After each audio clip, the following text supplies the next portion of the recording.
పిఠాపురం నుంచి వచ్చేసిన మీ అందరికీ నా హృదయపూర్వక నమస్కారాలు. నాతో పాటు ఇక్కడ ఆసీనులైన కృష్ణతేజ గారికి, కలెక్టర్ షణ్మోహన్ గారికి, ఓఎస్డి వెంకటకృష్ణ గారికి అందరికీ నా హృదయపూర్వక నమస్కారాలు. మన పిఠాపురంలో గత ఏప్రిల్లో మల్లాం గ్రామంలో రిపేర్కి అని వెళ్ళి, ఒక హౌస్ హోల్డ్ రిపేర్కి అని వెళ్ళి ఆయన చనిపోవడం నాకు చాలా బాధ కలిగించింది. అంటే ఇలాంటి సంఘటనలు మనం జాగ్రత్తలు తీసుకోకపోతే జరుగుతూ ఉంటాయి. నేను అడిగాను అసలు ఎలా జరిగింది ఏంటి అని అడిగాను. అడిగినప్పుడు ఇంటికి ఎవరో పిలిచారు, చేస్తూ ఉంటే షార్టేజ్ జరిగింది, ఆ లీక్ వల్ల ఇట్లా అయిపోయిందని. నాకేమనిపించిందంటే బేసిక్గా నేను మీ అందరికీ ఎప్పటి నుంచో తెలుసు, బేసిక్గా శ్రామికులకి ఎవరైతే కష్టపడతారో వాళ్ళ ప్రాణాలు పణంగా పెట్టి చేస్తారు, వాళ్ళకి సెక్యూరిటీ ఉండాలని ముందు నుంచి నేను కోరుకునేవాడిని. అది నేను సినిమాలో ఉన్నప్పుడు కావచ్చు, వ్యక్తిగతంగా కావచ్చు, ఒకసారి మేము ఏదైనా ఆఫీసుల్లో పనిచేస్తున్నప్పుడు కావచ్చు, షూటింగ్లో కావచ్చు, ఇల్లు కడుతున్నప్పుడు కావచ్చు. మొన్న ఈ ఆఫీస్ కడుతున్నప్పుడు కూడా చాలామంది స్టాఫ్కి అసలు హెల్మెట్స్ లేకుండా కడుతున్నారు. ఎలక్షన్ టైంలో నేను దృష్టి పెట్టలేకపోయిన అయిన తర్వాత చూస్తే అందరికీ సేఫ్టీ షూస్ ఒకటి, హెల్మెట్ అందరికి ఇవ్వడం జరిగింది. సో నాకు అది గుర్తొచ్చింది. బేసిక్ ఇలాంటి ఎలక్ట్రీషియన్ అనేది చాలా ప్రమాదకరమైన ఉద్యోగం. అది అన్ని ప్రమాదకరమైనవి, కానీ ముఖ్యంగా తెలిసి ఎక్కడ లీక్ ఉందో తెలియదు, ప్రమాదకరమైనది ఎలక్ట్రిసిటీ. దానివల్ల ఎంత మనకి వెలుగిస్తుందో ప్రాణాలు తీసే శక్తి కూడా ఎలక్ట్రిసిటీగా ఉంది. అందువల్ల చాలా జాగ్రత్తగా ఉండాలి. ఎందుకు జాగ్రత్తలు వహించలేకపోయారు అంటే రైట్ షూస్ లేవు, బేసిక్ కేర్ తీసుకోలేదు, ఇట్లాంటివి దృష్టిలోకి వచ్చినాయి ఆ రివ్యూస్లో. అదొక్కటే కాకుండా ఒకటి జాగ్రత్తలు తీసుకోకపోవడం వల్ల ఆయన ప్రాణాలు కోల్పోయారు, తద్వారా కుటుంబ సభ్యులకి సంపాదించే వ్యక్తిని కోల్పోవటం, అలాగే స్పర్ధలు కూడా రావటం, గ్రామాల్లో చిన్నపాటి గ్రామాల్లో స్పర్ధలు కూడా రావటం, అది ఇంకా ఇబ్బంది కలిగించేస్తుంది. ఒకవైపు ప్రాణం పోయిందనేది బాధ ఒకటి, ఇంట్లో సంపాదించే చేయబడి లేదనేది ఒక బాధ అయితే, దానితోడు మళ్ళీ ఈ సామాజిక స్పర్ధలు ఇంకా ఇబ్బంది కలిగజేస్తాయి. సో నాకు ఇవన్నీ చూసి అనిపించింది, ఎప్పుడు కూడా ఈ పొలిటికల్ మైండ్ సెట్లో ఉండే వాళ్ళందరూ గొడవలు పెంచి పెట్టడానికి చేస్తారు. నేనేమేమి ఆలోచిస్తానంటే, ఒక గొడవ, ఒక ఇష్యూ వచ్చిందంటే దాన్ని ఎలా సాల్వ్ చేయాలని ఆలోచిస్తాను, కానీ ఎలా పెంచాలని ఆలోచించను. అందుకే నేను 100 సార్లు చెప్తూ ఉంటాను. రోడ్డు మీద ఎవరైనా వచ్చినా, బైకుల మీద వెళ్ళినా జాగ్రత్త అని 100 సార్లు చెప్తూ ఉంటాను.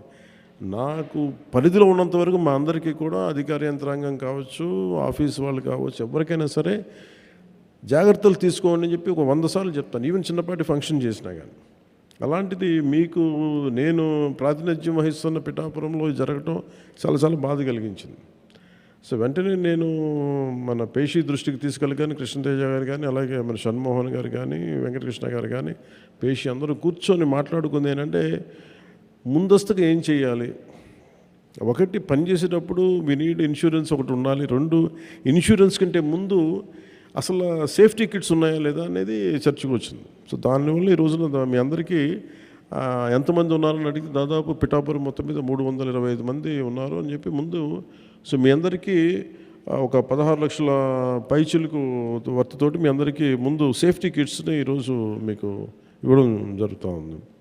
ఇన్ని జాగ్రత్తలు తీసుకున్నా కానీ ఏదైనా ఇన్సిడెంట్ జరిగితే, ప్రాణాలు కోల్పోతే అట్లీస్ట్ మనం అంటే ఇప్పుడు ఇచ్చేదేమో మన దగ్గర నుంచి వచ్చేదేమో 2 లక్షల బీమా ఉంటుంది. ఇది కాకుండా రేపొద్దున మీకు చంద్రన్న బీమా పథకం ఉంటుంది, ఆరోగ్య పథకం ఉంటుంది, అవన్నీ మీకు ఆల్మోస్ట్ 25 lakhs వస్తుంది. అది మన హెల్త్ ఇన్సూరెన్స్ అదొకటి. So we have enough security తీసుకుంటున్నాం, ఆ ప్రయత్నంలో ఉన్నాం. సో అందువల్ల మీ అందరికీ ఆ జాగ్రత్తలు తీసుకుంటారని, అలాగే మీరు చెప్పింది కూడా భవన నిర్మాణ కార్మికుల సంక్షేమ నిధిని తిరిగి రివైవ్ చేయమని కోరుకుంటాం. అది నా ఆశయం కూడా. అది దాన్ని ఇనిషియేట్ చేసాం. త్వరలో చీఫ్ సెక్రటరీ గారితో మాట్లాడి అది కూడా మీకు తెలియజేస్తాను. ఎందుకంటే మనకి అసోసియేషన్స్ పెట్టుకుంది అందుకు.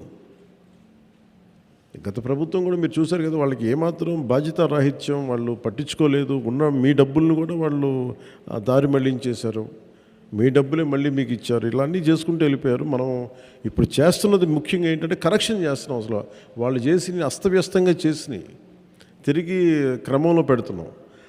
సో అందుకని మీరు చెప్పింది అలాగే మీరు అడుగుతుంది ఇంకోటి ఆర్గనైజేషన్ గురించి అడుగుతా ఉన్నారు. మనం మీటింగ్లు పెట్టుకోవాలంటే దాన్ని కూడా దృష్టి సారిస్తాం. ఒకసారి కలెక్టర్ గారిని కూడా ఎలా ఒక పాసిబుల్ సొల్యూషన్ ఎందుకంటే దానికి కూడా ఎలా చేద్దాం అనేది మళ్ళీ వాళ్ళు మీటింగ్స్ పెట్టుకోవడానికి అదొకసారి చూడండి. అది ఎలా ఎలా ఎలా ఎలా ఉంటుందో నేను ఆ బాధను అర్థం చేసుకొని ప్రతిసారి ఇంకో ఏదో గుడిలో పెట్టుకోవడం కాకుండా ఒక పర్మనెంట్గా ఒకటి ఉంటే బాగుంటుంది. దానికి ఏం చేయాలి సార్ ఆలోచించండి దాని మీద.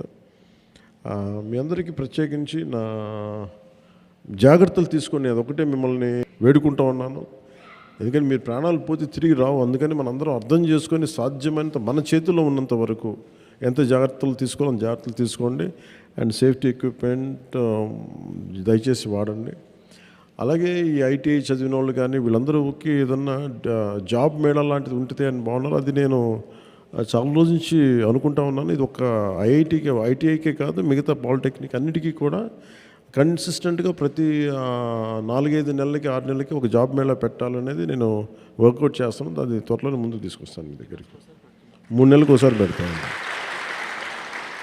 సో మీ అందరికీ మరోమారు ధన్యవాదాలు తెలుపుకుంటూ సెలవు తీసుకున్నాం. జై హింద్.